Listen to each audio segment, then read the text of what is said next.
이슈 속 주인공을 만나보는 시간 뉴스메이커입니다. 지난 2012년 절도단이 일본에서 훔쳐온 고려시대 불상 금동관음 보살좌상이 또다시 논란의 중심에 섰습니다. 소유권이 어디냐를 두고 10년 넘게 법적 싸움이 이어지고 있는데요. 기약 없이 계속되고 있는 법적 분쟁의 끝은 어디일까요? 오늘의 뉴스메이커에서 만나보겠습니다. 금동관음 보살좌상, 단아한 체구에 미소를 띤 얼굴, 화려하고 정교한 장식까지 금동관음 보살좌상은 현존하는 고려 후반기 불상 중 최고 걸작품으로 평가받고 있는데요.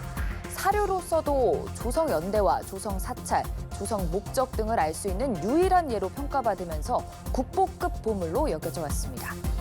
하지만 국보급인 이 불상은 10년 전까지만 해도 우리나라가 아닌 일본에 있었는데요. 일본에 있었던 걸로 추정되는 건 무려 600년, 학계에선 17세기 후반 이전에 약탈당한 것이라고 추정했습니다. 이 불상의 소유권은 여전히 정해지지 않았습니다. 법적 싸움이 시작된 건 10년 전인데요.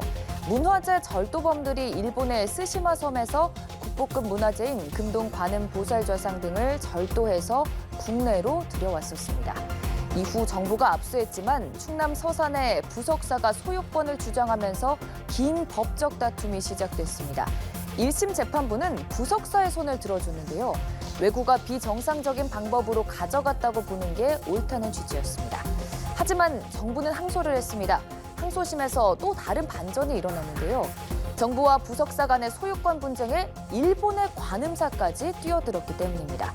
일본의 관음사는 창설자인 종관 스님이 불교 수행을 위해 조선에 왔다가 정당하게 얻은 불상이라고 주장했습니다.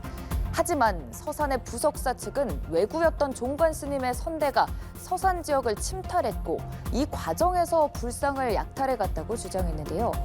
그러나 2심 재판부는 일본의 손을 들어줬습니다. 부석사가 불상을 제작했다는 사실관계는 인정된다. 하지만 당시 부석사가 현재 부석사와 동일한 종교단체라는 입증이 되지 않아서 소유권을 인정하기 어렵다. 2심 재판부가 1심 판결을 뒤집고 일본의 소유권을 인정한 배경입니다.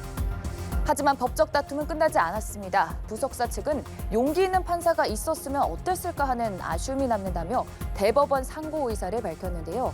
10년 넘게 이어져 온 금동관음 보살좌상의 소유권 분쟁, 기약 없는 법적 분쟁의 끝, 고려불상은 어디에 털을 잡게 될까요? 지금까지 뉴스메이커였습니다.